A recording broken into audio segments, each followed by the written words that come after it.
اب جو اولاد ہے آپ دن میں 5 مرتبہ 10 مرتبہ گھر میں جائیں، داخل ہو جائیں اور 10 مرتبہ آپ سلام کریں. کیا مجال ہے اگلی بار جب بیٹا آئے تو سلام نہ کریں؟ دیکھیے تربیت یوں ہی کی جاتی ہے. زبان سے تربیت نہیں ہوگی، عمل کے ذریعے سے جب تک ہم نہیں کریں گے تربیت نہیں ہو سکتی. تو مرحلے وار تربیت ضروری ہے. ہم پہلے سال کو لے کر 21 سال میں تبدیل کرتے ہیں، یہ نہیں ہوگا جب تک کہ پہلے سال سے 7 سال، 7 سال سے 14 سال، 14 سال سے 21 سال. تو ہم تربیت اپنی اولاد کی کریں، ہم تربیت دینی امور کے لیے کریں. ہم تربیت عزیزان گرامی جیسی تربیت ہوگی اسی اعتبار سے پھل ہمیں ملے گا. ایک صلوات پڑھیں محمد والے محمد. اللہم صلی علی محمد وعلی محمد. اولاد والدین کے لیے ضروری ہے. دوسری بات آپ کی خدمت کر رہا ہوں کہ بچے اگر 2 3 4 ہوں تو بچوں کے درمیان عدالت قائم کریں، فرق نہ رکھیں. چاہے کوئی بچہ پڑھنے میں اچھا ہو نہ ہو، برا ہو سکتا ہے 4 بچے ہوں 4 ایک جیسے نہ، ضروری نہیں ہے. لیکن ہم اگر ان کے درمیان عدالت قائم نہیں کریں، دیکھیے ضرورت کے حساب سے لین دین میں فرق ہو سکتا ہے ایک بیٹے کو ضرورت زیادہ ہو ہم اس کو زیادہ دے دیں، ایک بچے کو ضرورت کم ہے ہم اس کو کم دے دیں. لیکن جہاں محبت کی بات ہو، پیار کی بات ہو، وہاں عدالت برقرار رکھے. رسول اسلام کے پاس ایک شخص بیٹھا، صحابی بیٹھا ہوا تھا، اتنے میں اس کا بچہ دوڑتا ہوا آ گیا، بیٹا دوڑتا ہوا سلام کیا، سلام کا جواب ملا. باپ نے بیٹے کو اٹھایا، اسے پیار کیا، پیار کرنے کے بعد اپنے زال میں بیٹھا لیا. تھوڑی دیر کے بعد اس کی بیٹی دوڑتی ہوئی آئی. اس نے اپنی بیٹی کو پیار کیا، پیار کرنے کے بعد زمین پہ بٹھا دیا. رسول اللہ کے منظر دیکھا، کہا میرے صحابی بزم رسول میں رہتے ہو مگر پھر بھی ابھی تربیت کا انداز نہ سکھا دو. پہلے تم عدالت قائم کرو، پھر تم سے رسول راضی ہوگا. رسول نے فرمایا، اس نے اپنی بیٹی کو اپنے دانوں پہ بٹھایا. رسول نے فرمایا اب میں تم سے راضی ہوں. تو کہیں فرق نہیں ہونا چاہیے. ہم فرق کر دیتے ہیں، بیٹی ہے تو کچھ ہے اور بیٹا ہے تو کچھ اور. نہیں عزیزان گرامی، بیٹی بیٹے میں کوئی فرق نہیں ہے. 4 بچے ہیں اس میں کوئی فرق نہیں ہے، سب ہمارے بیٹے ہیں، سب آپ کی اولاد ہے، سب ہماری اولاد ہے. ہم کیوں فرق کرتے ہیں؟ جب خدا نے کوئی فرق نہیں رکھا تو ہم کون ہوتے ہیں فرق کرتے ہیں؟ تو تربیت کا آغاز، پھر اس کے بعد بچوں سے کیا ہوا جو وعدہ ہے اسے وفا کریں. یہ بہت عجیب مرحلہ ہے عزیزان گرامی. میں بہت تیزی سے گزر رہا ہوں تاکہ ایک ایک بات آپ تک پہنچا تھوڑے تھوڑے لفظوں میں. بچوں سے کیا ہوا وعدہ اس کو پورا کرنے کی کوشش کریں. بچہ کچھ مانگ رہا ہے، اسے بہلانے کی کوشش کر رہے ہیں، جھوٹی تسلی دینا بھی میں اللہ کے دے دوں گا. اس نے کچھ اور مانگا، اللہ کے دے دوں گا. پھر وہ بچہ پھر کہتا بابا آپ لائے نہیں، اچھا اللہ کے دے دیں. روز اس کو بہلا رہے ہیں، روز اس کو. اچھا کمال یہ ہوتا ہے کبھی کبھی ہم اس قدر اپنے بچے سے جھوٹ بول دیتے ہیں. دروازے پر کوئی آیا اور دستور باز کیا اور کسی کا قرض لیا ہوا تھا اور مانگنے والا آ گیا دروازے پر اور اس نے دروازہ جب کھڑکایا تو بیٹے کو بھیج کے کہہ رہا جا کے کہہ دو کہ بابا نے کہا کہ گھر میں نہیں ہے. غور فرمایا نہیں جا رہا کہ ایک سلمان بڑے محمد والے محمد صلی علی محمد وعلی محمد وعجل فرجہ. لکھا سلمان بڑے محمد اللہم صلی علی محمد وعلی محمد وعجل فرجہ. بچے نے کیا کہا؟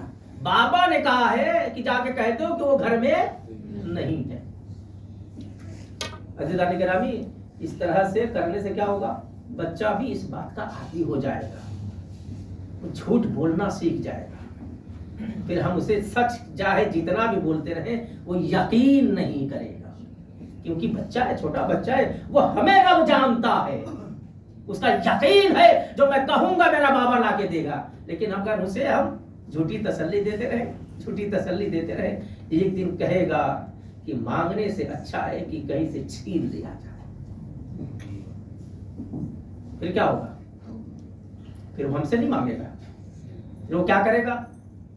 کرتا ہمارا ٹنگا ہوا جیب میں ہاتھ ڈالے گا، نکال لے گا. پھر ماں کو بھی نہیں پتا ہوگا، نہ ہمیں پتا ہوگا کہ ہمارا پیسہ جھاگ کھا رہا ہے. ایک سوال بڑے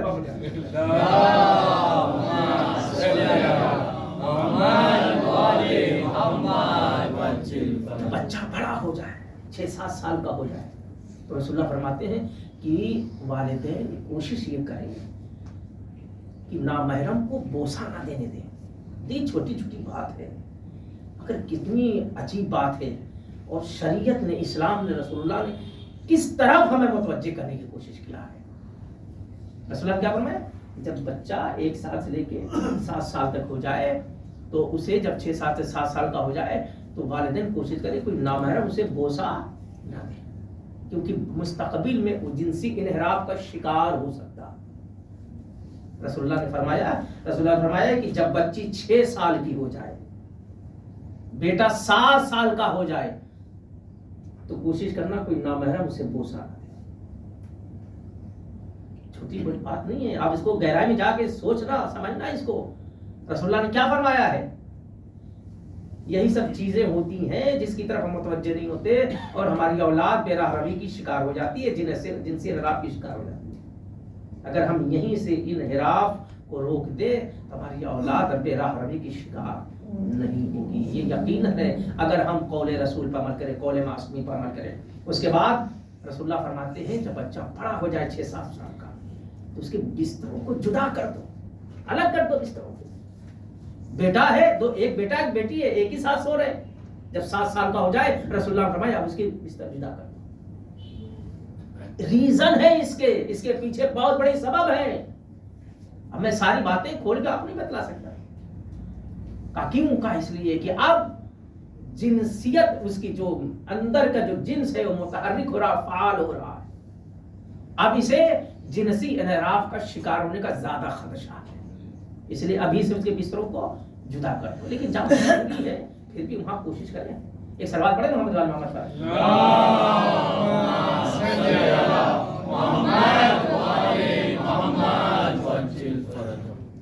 دینی امور کو سکھائیں. بہت تیزی سے آگے گزر رہا، میں نے بہت ہی پوائنٹ آپ کے درمیان پیش کر دیا ہے. آج اسی مرحلے پہ بات کو تمام کر دیتے ہیں. جنسی امور متحرک ہو جاتے ہیں، اس لیے بچوں کے بستر کو الگ کر دو. اس کے بعد کیا کرنا ہے؟ اس کے بعد ہمیں یہ کرنا ہے جب بچہ اس قابل ہو جائے، سمجھدار ہو جائے تو اسے کیا کرنا ہے؟ دین کے امور بتلانے ہیں. رسول اللہ نے کیا فرمایا؟ رسول اللہ فرماتے ہیں کہ جب تمہارا بچہ الفاظ بولنا شروع کر دے، جب کچھ بولنے لگے تو اسے پہلا جو لفظ سنے اس کی زبان پر جاری کرانا ہے کلمہ لا الہ الا اللہ محمد رسول.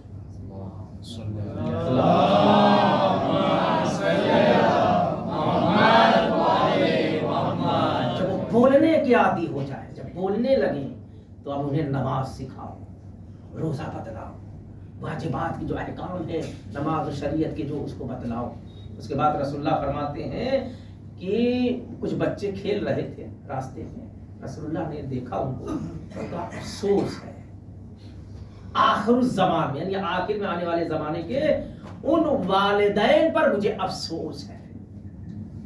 تو صحابی موجود تھے، کہا یا رسول اللہ کن والدین کی بات آپ کرتے ہیں؟ ان مشرکین والدین پر آپ افسوس جتا رہے؟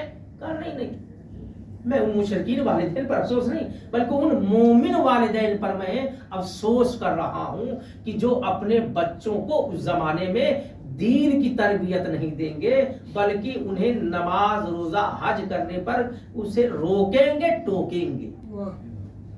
ابھی تو ہمارا بچہ بھوکا رہے گا، یہ ہمیں برداشت نہیں ہے. نماز پڑھے گا تو وقت ضائع ہو جائے، پھر یہ کرے گا تو وہ ہو جائے. بہت سے آپ کو والدین ایسے مل جائیں گے جو اپنے بچوں کو اس بات پر روکتے ٹوکتے ہیں کہ یہ کام نہ کرو، نماز روزہ حج زکات یہ سب کام. رسول اللہ فرمایا ایسے والدین جو مومنین میں سے ہیں میں ان پر افسوس کرتا ہوں. میرا نہ ان سے کوئی لین دین ہے نہ ان کا مجھ سے کوئی مطلب، میں بری ہوں ان سے. رسول اللہ نے کیا فرمایا؟ میں بری ہوں ایسے مومن سے جو اپنی اولاد کو واجبات پر عمل کرنے سے روکتے ہیں. تو عزیزان گرامی ہم اپنی اولاد کی تربیت اس انداز میں کریں جیسا رسول اللہ نے، جیسا امام نے کیا. اب دیکھیے اب ہم نے تربیت کر لی، 1 سال سے لے کر 21 سال تک ہم نے محنتیں کی. اب 21 سال کے بعد معاشرے کے حوالے ہو گئے. جیسی ہم تربیت کریں گے ویسا ہی نتیجہ ہمارے ساتھ. اچھی تربیت ہوگی اچھے اثرات ہوں گے، بری تربیت ہوگی تو برے اثرات ہوں گے.